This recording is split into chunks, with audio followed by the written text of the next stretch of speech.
Hi, Venkat here. I'm a certified fitness trainer. I have been working as a fitness trainer from the past 15 years. నేను చెప్పబోయే topic ఏంటంటే మీ అందరికీ తెలుసు, మన Kannada power star Puneeth Raj Kumar గారు heart అటాక్తో మరణించారు. అది కూడా ఎక్సర్సైజ్ చేస్తా.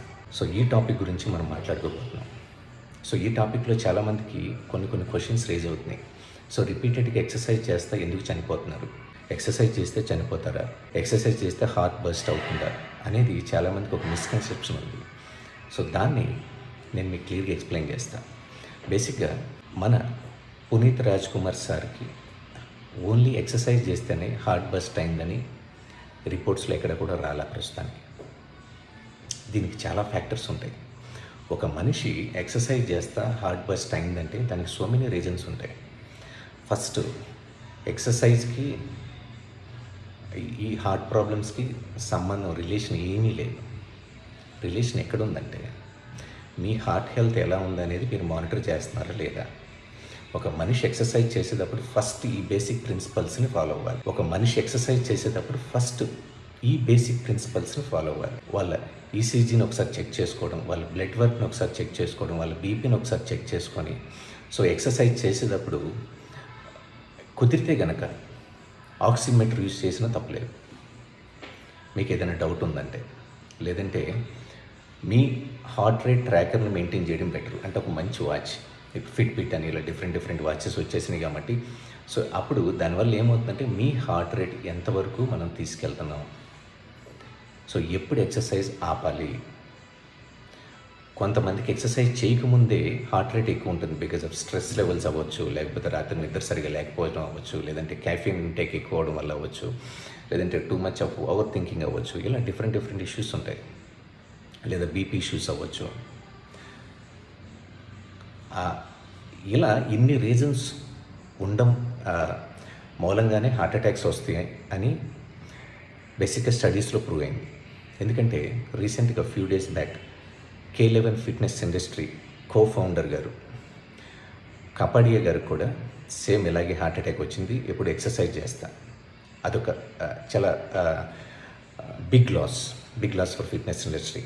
ఇండియన్ ఫిట్నెస్ ఇండస్ట్రీలోనే ఆయన ఒక లెజెండ్. అందరూ ఏమన్నారంటే ఏదో సప్లిమెంట్స్ వాడారు, ఏదో డిఫరెంట్ ఫుడ్స్ తీసుకొని ఉంటారు అన్నారు. కానీ రిపోర్ట్స్ వచ్చిన తర్వాత తెలిసింది ఏంటంటే ఆయనకి కోవిడ్తో మరణించారండి.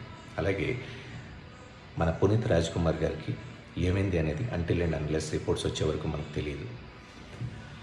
కాబట్టి హార్ట్ ప్రాబ్లమ్స్ రాకుండా ఉండాలంటే ఎక్సర్సైజ్ చేసేటప్పుడు ఈ సింపుల్ స్టెప్స్ని మనం ఫాలో అవ్వాలి. స్లీప్ 7 hours మినిమం ఉందా లేదా చెక్ చేసుకోండి. మీరు హైడ్రేషన్ థెరపీ ఎలా చేస్తున్నారు అనేది చెక్ చేసుకోండి. అంటే వాటర్ ఇంటేక్ ఎలా ఉంది, మినిమం 3.5 liters ఉందా లేదా, మీ స్ట్రెస్ లెవెల్స్ ఎలా ఉన్నాయి, మీ హార్ట్ రేట్ ఎలా ఉంది, ఇవన్నీ మీరు మానిటర్ చేసుకోవాలి. చేసుకొని ఎక్సర్సైజ్ చేసేటప్పుడు చాలామందికి ఒక చిన్న మిస్కన్సెప్షన్ ఏంటంటే, ఇతను టూ మచ్ ఆఫ్ కార్డియో చేశాడు, ఇతను టూ మచ్ ఆఫ్ థ్రెడ్మిల్ చేశాడు, అందుకే కళ్ళు తిరిగి కింద పడిపోయాడు, అందుకే హార్ట్ అటాక్ వచ్చిందని అంటారు. మరి ఎంతసేపు చేయాలంటే ఎవరి దగ్గర ఒక ఆన్సర్ ఉండదు, ఇన్కంప్లీట్ కంటెంటే ఉంటుంది. సో నేను చెప్పేది ఏంటంటే, మీరు ఒక బిగినర్ అయితే 150 నుంచి 160 minutes పర్ ఏ వీక్ చేస్తే చాలు. రోజుకి గంట సేపు 2 గంటలు థ్రెడ్మిల్ చేయక్కర్లా. ఎనీ కార్డియోవాస్కులర్ ఎక్సర్సైజ్ 150 నుంచి 160 minutes. మీరు ఒక అడ్వాన్స్డ్ పర్సన్ అయితే, అడ్వాన్స్డ్ లిఫ్టర్ అయితే 160 నుంచి 180 minutes మీరు కార్డియో వాస్కులర్ ఎక్సర్సైజెస్ చేసుకుంటే చాలు.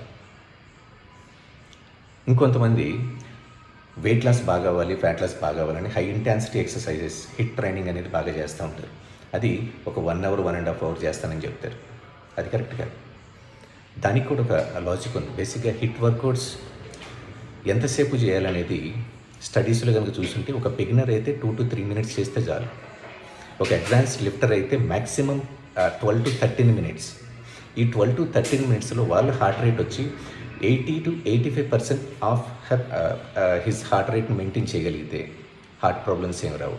బట్ ఎక్సర్సైజ్ చేసేటప్పుడు మాత్రం ఈ హార్ట్ రేట్ ట్రాకర్ని మాత్రం కంపల్సరీ యూజ్ చేయడం చాలా మంచి బెనిఫిట్స్ ఉంటాయి.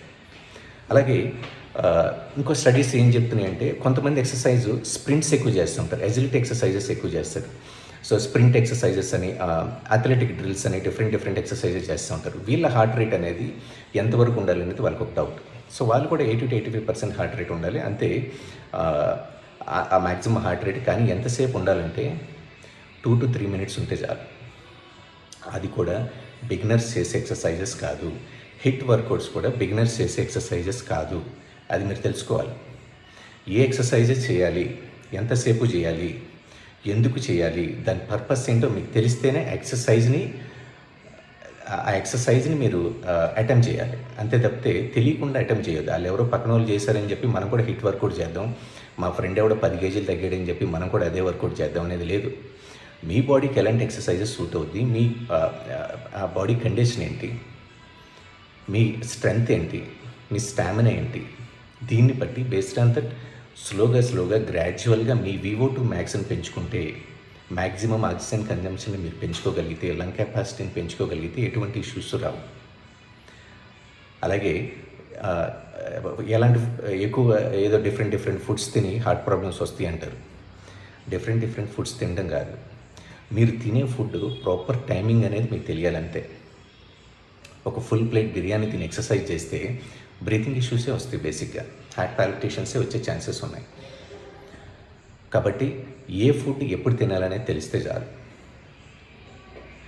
ఇంకొంతమంది ఏమంటారంటే బాగా weight training daily 2 hours 3 hours చేయడం మూలంగా హార్ట్ ప్రాబ్లమ్స్ వచ్చినాయి అంటారు.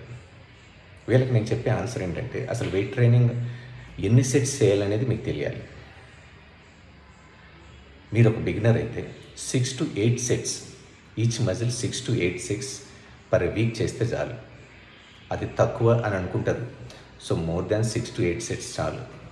మీరు ఒక ఇంటర్మీడియట్ లెవెల్లో ఉంటే, అంటే మీరు రెగ్యులర్గా ఒక 8 to 9 months నుంచి రెగ్యులర్గా ఎక్సర్సైజ్ చేస్తూ ఉంటే కనుక 10 to 12 sets, each muscle 10 to 12 sets ఒక వీక్లో మీరు హిట్ చేయగలిగితే చాలు. అదే అడ్వాన్స్ లిఫ్టర్ అయితే maximum no more than 15 sets, అంతమించి అక్కర్లా. సో మీ మసిల్ గ్రోత్ కానీ మీ ఫ్యాట్ లాస్ కానీ దట్ మచ్ ఆఫ్ వర్కౌట్ మీకు సరిపోతుంది. అంతకు మించి ఓవర్ ట్రైనింగ్ చేయడం వల్ల బెనిఫిట్స్ ఏ ఉండవు, లాసెస్ ఏ ఉంటాయి. కాబట్టి ఎక్సర్సైజ్ చేయదనేది అదొక వర్క్, అదొక పార్ట్ ఆఫ్ లైఫ్ అంతే. ఎక్సర్సైజ్ చేస్తే హార్ట్ ప్రాబ్లమ్స్ వస్తాయి అనేది ఏం లేదు. దానికి డిఫరెంట్ ఫ్యాక్టర్స్ ఉంటాయి. వాటిని బట్టి మనం హెల్త్ కండిషన్ బట్టి ఎప్పటికప్పుడు మన ECG చెక్ చేసుకోవడం, అలాగే మీ BP చెక్ చేసుకోవడం, హార్ట్ రేట్ని మానిటర్ చేసుకోవడం వల్ల మీకు పాజిటివ్ రిజల్ట్స్ వస్తాయి. Guys, I hope you like ఈ కంటెంట్ మీకు నచ్చింది అనుకుంటున్నాను. సో ఎక్సర్సైజ్కి హార్ట్ ప్రాబ్లమ్స్కి రిలేషన్ లేదు, వాళ్ళ లైఫ్ స్టైల్ దీన్ని బట్టి ఉంటుంది. సో పునీత్ రాజ్ కుమార్ గారు ఒక మంచి సూపర్ యాక్టర్ మాత్రమే కాదు, గుడ్ హ్యూమన్ బీయింగ్ కూడా. అది తెలియగానే నాకు చాలా బాధగా ఉంది.